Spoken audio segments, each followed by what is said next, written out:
अस्सलाम वालेकुम जी। तुर्की के अंदर तबाही मच गई है जलजले के बाद और ऐसा महसूस हुआ जैसे तुर्की के ऊपर कोई न्यूक्लियर अटैक हुआ है। जिस कदर इस जलजले ने तुर्की को डैमेज करके रख दिया है। लेकिन इस जलजले के बाद दुनिया भर में, पाकिस्तान में इंटरनेशनली और मुख्तलिफ साइंसदान यूट्यूब चैनल पर, टेलीविजन पर और अखबार में ये डिबेट इन्होंने शुरू कर दी है कि क्या तुर्की के अंदर जो जलजला आया है ये कोई कुदरती आफात है या मैन मेड है या सेल्फ क्रिएटेड है, या फिर ये किसी ने खुद इस तरह का एक जॉल्ट क्रिएट किया, या ये जलजला खुद क्रिएट किया गया है और ये एक नया वॉरफेयर है, यानी ये नया जंग करने का तरीका है।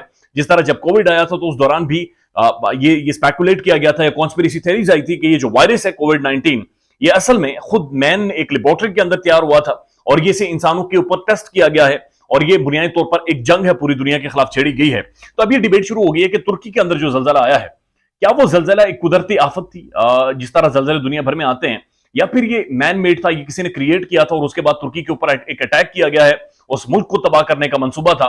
चूंकि वो जलजला एक नहीं था बल्कि वो 3 जलजले थे जो तुर्की के अंदर आए हैं और ये जलजले जो तीनों आए हैं इनको 3 दिन पहले एक साइंसदान ने प्रिडिक्ट कर दिया था और सिर्फ प्रिडिक्ट नहीं किया था बल्कि उसने ट्वीट भी कर दिया था और इसके ऊपर वीडियो भी बना दी थी कि कुछ ही टाइम में तुर्की के अंदर इस शिद्दत का जलजला आने वाला है, इस जगह को हिट करेगा, उसका ये सेंटर होगा और एग्जैक्टली उन्हीं जगहों को हिट किया गया है। एग्जैक्टली जलजले ने उसी जगह को हिट किया है, उतनी ही शिद्दत रही है और ये इसके ऊपर डिबेट शुरू हो गई है कि क्या कोई मॉडर्न टेक्नोलॉजी इस्तेमाल की गई है या नहीं की गई।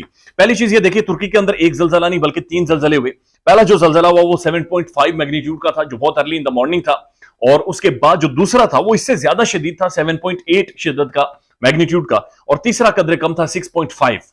तो तुर्की के अंदर जो तबाही हुई है, जो जो वहां का हुलिया तुर्की का बदल गया है, बिल्डिंगें इमारतें गिर गई हैं, लोग उसके मलबे के नीचे हैं, लाशों के अंबार लगे हुए हैं, कुछ लाशों की तो स्मेल आना वहां पर शुरू हो गई है, बुरी हालत वहां पर हो गई है।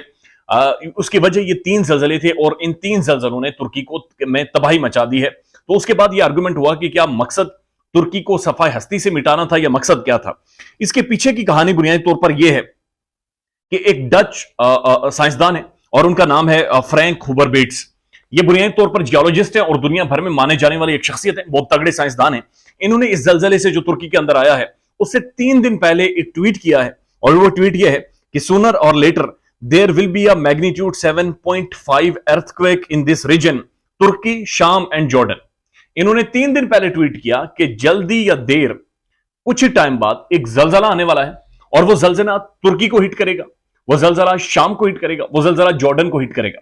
और जिन जिन जगहों को तुर्की की उन्होंने पॉइंट आउट किया था कि इन इन जगहों को हिट करेगा, जलजले ने एग्जैक्टली उन्हीं जगहों को हिट किया है, उसी शिद्दत के साथ हिट किया है। और जो बाकी मुल्क हैं, यानी तुर्की तो सबसे ज्यादा डैमेज हुआ, उसके बाद शाम डैमेज हुआ, देन उसके बाद जॉर्डन और बाकी ममालिक भी डैमेज हुए। लेकिन यहां पर इंटरेस्टिंग बात यह है कि इन्हीं ममालिक का पड़ोसी मुल्क इजराइल था, यहूदियों का मुल्क था।